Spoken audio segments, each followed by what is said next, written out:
Find the sum and the product of the roots of equation கொடுத்துருக்காங்களாமா.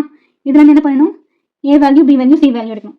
X square இருக்கா, எப்பவுமே என்ன பண்ணணும், X ஸ்கொயருக்கு முன்னாடி என்ன வேல்யூ இருக்கோ அதுதான் ஏ வேல்யூ. அப்போ ஏ இஸ் ஈக்குவல் டு 1. ஓகேங்களா. அடுத்தது பி வேல்யூ எப்படி எடுக்கிறதுனா, எக்ஸுக்கு முன்னாடி என்ன கோஎஃபிஷியன்ட் இருக்கு அதுதான் என்னது, பி வேல்யூ.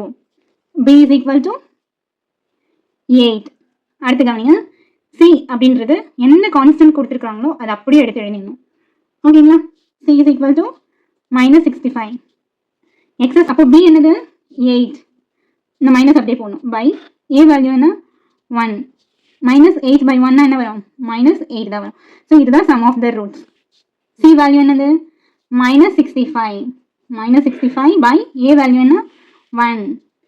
இப்போ எனிதிங் பை 1 என்ன வரும், அந்த நம்பர் தான் வரும். ஓகேங்களா.